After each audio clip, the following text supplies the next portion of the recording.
आज 2 अक्टूबर मतलब गांधी जी की जयंती और मैं हूं दिल्ली के जंतर मंतर पर और आप देख सकते हैं सत्याग्रह मौन के रूप में बनाया जा रहा है। समाजवादी पार्टी के कुछ लोग यहां पर प्रदर्शन कर रहे हैं, मौन के रूप में कर रहे हैं। आर.एस. यादव जी हैं, पूर्व प्रमुख महासचिव हैं, हमारे साथ बातचीत करने के लिए। सर क्यों आज ये प्रदर्शन कर रहे हैं वो मौन? देखिए, हमेशा की ये 151वां जन्म दिवस है महात्मा गांधी जी का। ये हमेशा हम लोग गांधी जी को मानते, ये उनका जन्मदिन मनाते आ रहे हैं और सत्य और अहिंसा को लेके आज़ादी की लड़ाई लड़ी गई। आज के दिन हम इसी अहिंसा और सत्य को ले बात कर रहे हैं। उत्तर प्रदेश सरकार को चेता रहे हैं। महामहिम राष्ट्रपति जी को ज्ञापन देने जा रहे हैं। होम मिनिस्टर साहब को भी लिख रहे हैं कि उत्तर प्रदेश में जंगल राज है, इस पर लगाम लगाइए।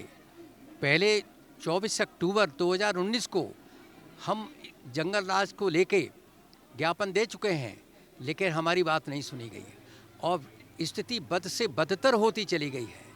आज बच्चियां, महिलाएं सुरक्षित नहीं हैं, नौजवान हलकान है, किसान की समस्याएं का अंबार है, इकोनॉमी, हमारी आर्थिक तंत्र बिल्कुल ध्वस्त हो चुका है और अर्थ नीति को देखिएगा, चंद लोग पैसे वाले। हाथरस के मामले को देखें तो कैसे देखते हैं जी? हाथरस में जो मामला हुआ कैसे देखते हैं? हाथरस का मामला, ऐसा जघन्य अपराध आज़ादी के बाद नहीं सुना गया। हाथरस में ही नहीं, बलरामपुर में ही हो गया। वो भी दलित की बेटी है। हाथरस में ये वाल्मीकि समाज से बेटी है और वहाँ आगे भी सब देखिए इन्हीं समाजों पर जो दबे कुचले समाज हैं उनको कोई पूछता नहीं है। बेटी बचाओ, बेटी की सुरक्षा कहाँ गए? रोमियो स्क्वाड बनाए थे, क्या कर रहे हैं यहाँ पर? ये सरकारी तंत्र कुछ चंद गुंडा लोगों को इतनी छूट दे रखी है कि वो इस तरह की जघन्य अपराध कर रहे हैं जाके। तो इसी को लेके तो कर रहे हैं हम। मौन सत्याग्रह हमारा है। हम राष्ट्रपति को ज्ञापन दे रहे हैं। इसमें महिलाओं की समस्या है, महिलाओं की समस्या है, बेटियों की समस्या है, इनकी सुरक्षा के लिए कि शासन है ही नहीं वहाँ पर। शासन ध्वस्त है, जंगल राज है, इसको बर्खास्त करो सरकार। आपको लगता नहीं दलितों के साथ ही अत्याचार ज़्यादा होता है? दलित और पिछड़े दोनों के साथ ऐसा हो रहा है। पूरे उत्तर प्रदेश में दलितों पिछड़ों के समय डाटा देख लीजिएगा, इनके साथ जितना अत्याचार हुआ है पहले कभी नहीं हुआ, आज़ादी के बाद नहीं हुआ। आज़ादी के बाद इतने वर्ष हो गए हैं, ये पहली बार जब से भाजपा शासन में आई है तो इस तरह के दलितों और पिछड़ों के साथ अत्याचार हुए हैं और रोकने का काम नहीं कर रहे हैं, बल्कि अपने जो करने वाले लोग हैं उनका संरक्षण उनको दे रहे हैं।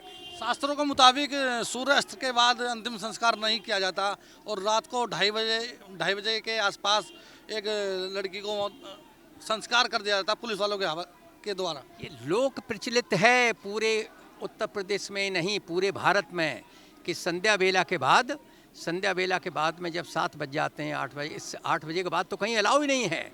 ये तो अपनी नाकामी को छिपाने के लिए उन्होंने लाश को जलाया है। इसमें सरकार, पुलिस डिपार्टमेंट पूरी तरीके से इसमें बेनकाब हो गई है, पूरे देश के सामने है। परिवार को 25 लाख और मकान और नौकरी देने की बात की है सरकारी। अरे इससे वापस आ जाएगी इससे बेटी वापस आ जाएगी क्या? परिवार को सुकून मिल जाएगा? आप कुछ भी कहते रहिए, हमने ये दे दिया, हम नौकरी दे रहे हैं, पैसा दे रहे हैं, बेटी वापस नहीं आ सकती है। लगाम लगाइए ना, सरकार आपकी है और घटनाएं बढ़ती चली जा रही हैं, बद से बदतर होती चली है। हम कितने बार रिक्वेस्ट कर रहे हैं, जंगल राज है। सुप्रीम कोर्ट की विपरीत टिप्पणी 2 बार आ चुकी है कि उत्तर प्रदेश में जंगल राज है। हम भी वही बात कह रहे हैं। लास्ट ईयर भी मैंने कहा था, 24 दिसंबर को महामहिम राष्ट्रपति जी को हमने ज्ञापन दिया था, सरकार को बर्खास्त करो, लगाम लगाएं ये लोग कि ये सत्ता ठीक से नहीं चल रही है, सत्ता का दुरुपयोग हो रहा है। तो उसी को लिए हम आज ज्ञापन देने जा रहे हैं और शांति प्रिय गांधी जी के जन्मदिन है, एक वो भी करें, मौन व्रत रखा हुआ है। चूँकि मैं यहाँ संयोजक हूँ तो बोलना पड़ रहा है, लेकिन मैं अपने नियमों के बना हुआ हूँ, उस तरह से कर रहा हूँ। चूँकि परमिशन नहीं मिली थी, परमिशन उन्होंने कहा, होम मिनिस्ट्री ने सुबह 6:30 बजे फ़ोन किया कि आप 20 + 5 25 से लोग ज़्यादा नहीं लाएंगे तो FIR करा देंगे आपके अगेंस्ट में। तो आप देख लीजिए 20-25 ही लोग होंगे, इससे ज़्यादा नहीं है। आप सोशल डिस्टेंसिंग का भी पूरा पालन कर रहे हैं और लोग भी कम है इसमें देखा जा रहा है। नहीं, लोग कम कहा, हमने इन्होंने कहा कि 50 तक के लिख के दो, हमने 50 लिख दे दिया। सवेरे सवेरे इन्होंने कहा कि आप 25 से 20 से ज़्यादा नहीं लाएंगे, 5 व्यवस्था देख लो, तो हमारे 25 लोग हैं, 25-26। एक महिलाएं भी हमारे साथ में बात करेंगे। यूपी में सत्ता की दहशतगर्दी बंद करें, क्या कहना चाहेंगे मैडम? कहना चाहेंगे कि योगी को एकदम से पहले तो इस्तीफा देना चाहिए, और जो अत्याचार हुए हैं और जिस तरह से ये सब करने के बाद बहकाया जा रहा है और लड़की के परिवार वालों को, उस सब पे कंट्रोल होना चाहिए कि उनको बयान बदलने के लिए मजबूर किया जा रहा है, बार बार कहा जा रहा है, लालच दिया जा रहा है, तो ये सब गलत है। और ये सरकार एक बलात्कार नहीं, कितने बलात्कार हो रहे हैं जिनका उजागर भी नहीं हो पा रहा है। जो कुछ तो लोग शर्म के मारे जाके रिपोर्ट भी नहीं कराते हैं, बाहर उजागर भी नहीं करते कि क्या हो रहा है। हर घर में माँ, बहन, बेटियाँ, बहुएं, सब महिलाएं हैं, लेकिन महिलाओं को कभी न्याय नहीं मिल पाता। यानी मतलब सुरक्षित नहीं है महिलाएं यूपी में? यूपी में बिल्कुल सुरक्षित नहीं है। यूपी में क्या, इस राज्य में, इस सरकार के राज्य में कोई महिला सुरक्षित नहीं है। किसी महिला के कोई भी किसी भी तरह का सुरक्षा का कोई प्रबंध नहीं है।